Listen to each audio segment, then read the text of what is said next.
Muy buenas, emprendedores y emprendedoras. Bienvenidos a vuestro canal del emprendimiento. Yo soy Borja Pascual y hoy os quiero hablar de los profesionales autónomos. Y es que, amigos, como sabéis, lo hemos hablado muchas veces en este canal, dentro de esa forma jurídica de los autónomos, pues hay un batiburrillo de diferentes figuras que poco tienen que ver entre ellas, no tributan de la misma manera, no tienen las mismas obligaciones, en muchos casos ni siquiera cotizan en el mismo sistema, unos en el RETA, otros en el SETA, otros en una mutualidad. Bueno, una amalgama de tipos que se meten todos dentro de lo que llamamos el autónomo y que hace que, bueno, pues al final esta forma jurídica pues sea muy complicada de regular, de mejorar y de avanzar con ella, porque, bueno, pues cuando arreglas un problema para un tipo autónomo estás perjudicando al resto de los autónomos. Hoy vamos a hablar de uno de esos tipos de autónomos que tienen sus especificaciones también, que son los profesionales autónomos. ¿Y qué es un profesional autónomo? Bueno, pues son esos autónomos que tienen como actividad un epígrafe en el IAE que está dentro de las actividades profesionales. Normalmente estamos hablando de profesionales liberales que, bueno, pues ejercen su actividad de manera independiente, sin estar trabajando para una empresa y, bueno, están regulados, como os decía, en esos epígrafes profesionales del IAE, del Impuesto de Actividades Económicas. Y bueno, pues dentro de lo que son los profesionales autónomos también podemos distinguir diferentes tipos. Primero, bueno, pues por esa necesidad de colegiación o no. Tenemos profesionales autónomos que están obligados a estar colegiados dentro de su colegio profesional. En este caso es donde en muchas ocasiones pues el propio autónomo ni siquiera cotiza en el RETA directamente, sino que lo hace a través de las mutualidades del propio colegio profesional. Bueno, pues ahí estamos hablando, por ejemplo, de arquitectos, estamos hablando de médicos, psicólogos, abogados, procuradores, veterinarios. Bueno, pues son ese tipo de autónomos profesionales, en este caso colegiados. Pero también tenemos autónomos profesionales que no necesitan estar colegiados. Estaríamos hablando en este caso, por ejemplo, de informáticos, diseñadores, traductores, formadores, tasadores, agentes de seguros, maquilladores, pintores, artesanos, publicistas. Bueno, pues tienen un epígrafe profesional, pero no tienen obligación de estar colegiados. Si hacemos la división de los autónomos profesionales por la estructura que soportan, bueno, pues tendríamos esos freelance, término anglosajón que se utiliza pues para esos profesionales sin estructura, que trabajan ellos solos, que trabajan desde casa en la mayoría de las veces y bueno, pues que realizan el trabajo personalmente y directamente. Pero, ¿por qué no? También podemos tener autónomos profesionales con estructura, con trabajadores y bueno, pues con trabajadores que les ayudan, por ejemplo, pues a realizar su actividad como autónomos profesionales. Por ejemplo, una notaría. En una notaría tenemos el autónomo profesional, que sería el notario, pero bueno, pues luego tenemos una serie de trabajadores que preparan esas firmas, que preparan esos documentos y que ayudan al notario a, bueno, pues a que pueda realizar de una manera más rentable y efectiva su actividad. Y por último, los autónomos TRADE, que bueno, pues pueden ser autónomos profesionales TRADE.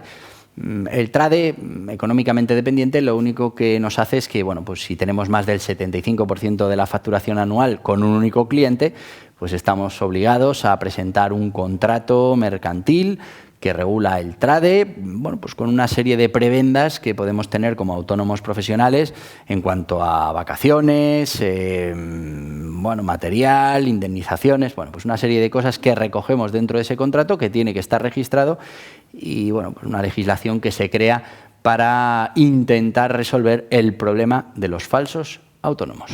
Y sí, amigos, dentro del mundo de los autónomos, como os decía, hay muchísimos tipos de autónomos que no tienen nada que ver unos con otros. Estamos hablando de 3.200.000 autónomos y dentro de esos 3.200.000 nos podemos encontrar los trabajadores autónomos, que son esos autónomos que están en epígrafes empresariales dentro de lo que es el impuesto de actividades económicas, pues estamos hablando de peluqueros, hosteleros, transportistas, comerciantes, pero también toda esa parte cultural, pues desde cine, teatro, música, circo y también las actividades deportivas. Todo eso lo tendríamos en trabajadores autónomos.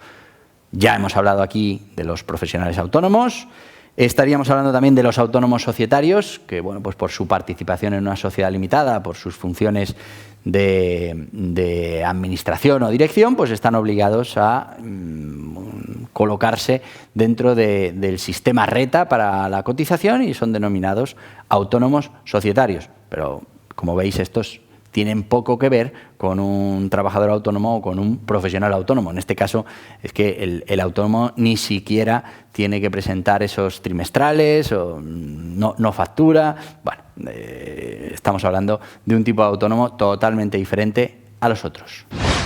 Tenemos también los autónomos TRADE con ciertas limitaciones, no pueden tener personal a su cargo, estamos hablando de que tienen más del 75% de su facturación a un único proveedor, tienen que registrar un contrato TRADE, bueno, pues tienen una serie de condiciones y diferencias con el resto de los autónomos.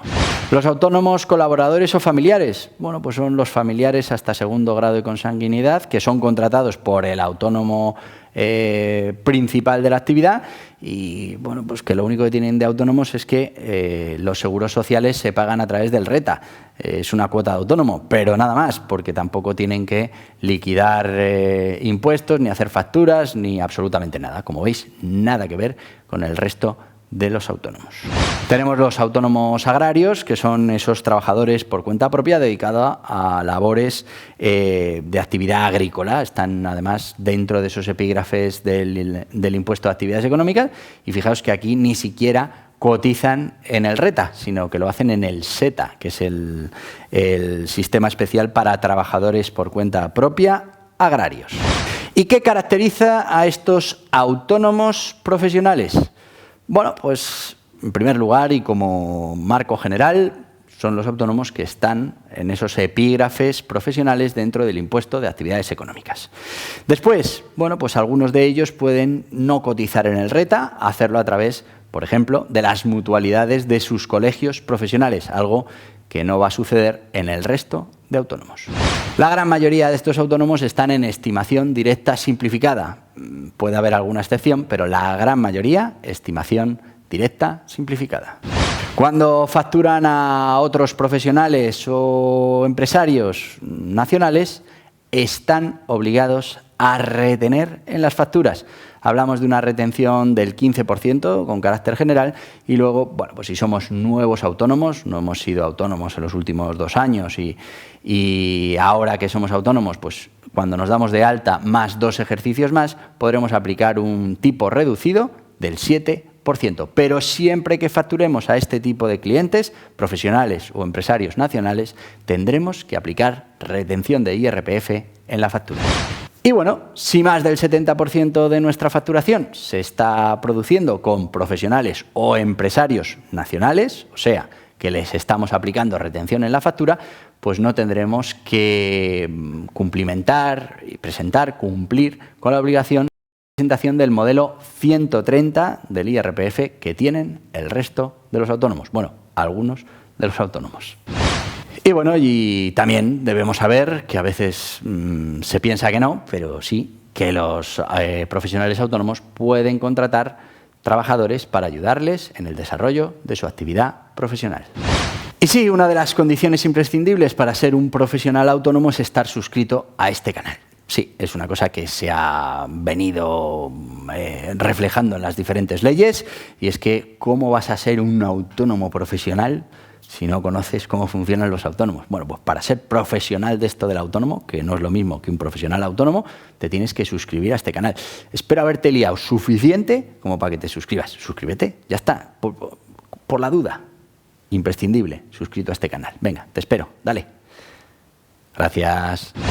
¿Y cómo factura un profesional autónomo? Bueno, pues aquí es donde viene una de las diferencias con el resto de los autónomos, y es que cuando esté facturando, como hemos dicho, a otros profesionales o a empresarios dentro del territorio nacional, tiene que aplicar una retención en la factura. El resto de la factura funciona exactamente igual, pero cuando ya estamos terminando la factura, estamos haciendo el resumen final, pues tendremos que aplicar ese tipo de retención que nos corresponda, o el 15 o el 7, como os decía, el 15 con carácter general, el 7 si somos nuevos autónomos, en ese primer ejercicio en el que nos damos de alta, más 2 ejercicios más, tendremos un tipo reducido del 7%. Bueno, pues sobre la base imponible aplicamos ese 15 o ese 7 a la factura y será el destinatario de la factura el que tendrá obligación de ingresar esos importes en Hacienda a nombre del autónomo profesional. El resto de la factura, exactamente igual. Si la actividad tiene IVA, pues tendremos que añadir ese IVA, y si la actividad está exenta de IVA, pues no añadiremos el IVA a la factura. Obligaciones fiscales del profesional autónomo. Bueno, pues vamos a tener que retener IRPF. Si no lo estamos haciendo en las facturas, lo tendremos que hacer a través del modelo 130, que una vez al trimestre pues cogemos esos gastos, esos ingresos, la diferencia, bueno, pues tenemos que retener un 20% de esa diferencia y ingresarlo en la agencia tributaria. Si más del 70% de nuestras facturas van contra otros profesionales o empresarios a los que estamos realizando esa retención, pues estaremos exentos de la obligación de presentar este modelo 130. ¿Por qué? Bueno, pues porque esa retención que teníamos que hacer en el modelo 130 ya la hemos hecho en cada factura que hemos expedido. Así que, como sabéis, la retención del IRPF, después en la renta vamos a ver todas esas cantidades que se han retenido, vamos a calcular exactamente cuánto tenemos que pagar de IRPF. Si las retenciones que hicimos durante el año son mayores a lo que tenemos que pagar, pues la agencia tributaria nos devolverá, nos saldrá esa renta negativa. Ahora bien, si esa retención que hemos ido practicando en las facturas o en el modelo 130 es insuficiente para cubrir el IRPF que tenemos que pagar al año, pues nos tocará pagar en la declaración de la renta. Después también tenemos la obligación con el IVA, y es que a menos que nuestra actividad esté exenta de IVA, pues tendremos que, a través del modelo 303 y de manera mensual o trimestral, tendremos que realizar esa liquidación entre el IVA soportado y el IVA repercutido. Y bueno, pues dependiendo de si sale a favor o en contra, tendremos que ingresar en Hacienda las cantidades que salgan de esa diferencia, o será la agencia tributaria la que nos permitirá compensar, o si estamos a final de año, solicitar la devolución de ese IVA que, bueno, pues hemos soportado de más. Y después, pues como cualquier otro empresario, como cualquier otra empresa, cualquier otro autónomo, si tenemos un alquiler de una oficina, pues seguramente tengamos que presentar ese modelo 115 con esa retención al alquiler que nos está produciendo el arrendador. Y bueno, pues si tenemos trabajadores o estamos bueno, pues trabajando con otros profesionales que nos están emitiendo esas facturas con retención, o como os decía, esos trabajadores a los que estamos reteniendo en su nómina, pues tendremos que declarar esas retenciones en el 111, bueno, pues de manera trimestral. Esas serían las obligaciones fundamentales de un autónomo profesional. Dependiendo de la actividad puede haber, bueno, de la actividad y de las circunstancias del negocio, puede haber otras obligaciones que, bueno, pues que habrá que conocer y cumplir con ellas. ¿Y cómo es la cotización a la Seguridad Social del autónomo profesional? Bueno, pues exactamente igual que el resto de los autónomos. Se va a coger esa base de cotización, la base mínima o una base superior, y en función de esa base se aplicarán los porcentajes vigentes en cada momento, y de ahí nos va a salir esa cuota que tendremos que pagar a la Seguridad Social por estar ejerciendo nuestra actividad como profesionales autónomos.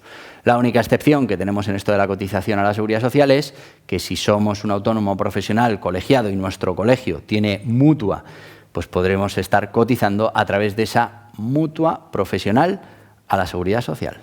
Y hasta aquí el vídeo de hoy. Espero que te haya resultado interesante conocer cómo son los profesionales autónomos, un tipo dentro de los autónomos que tiene ciertas peculiaridades, que puede librarse de ciertas obligaciones y que está obligado a, bueno, retener en sus facturas siempre y cuando vayan a otros profesionales o empresarios dentro del territorio nacional. Te voy a pedir algo que no requiere retención, que no es una particularidad, es simplemente que te suscribas a este canal del emprendimiento. ¿Y por qué? Pues porque aquí vas a recibir toda la información, toda la formación y toda la motivación necesaria para emprender, para poner en marcha un negocio, para generar riqueza, para crear puestos de trabajo y para que entre todos podamos salir de esta crisis económica y bueno, pues podamos vivir todos un poquito mejor. Por eso te voy a pedir que te suscribas a este canal del emprendimiento, que le des a este en la cabeza, que aceptes las notificaciones y si lo que quieres es seguir ahora mismo viendo vídeos relacionados con todo esto, aquí te dejo más vídeos relacionados. Adiós, adiós.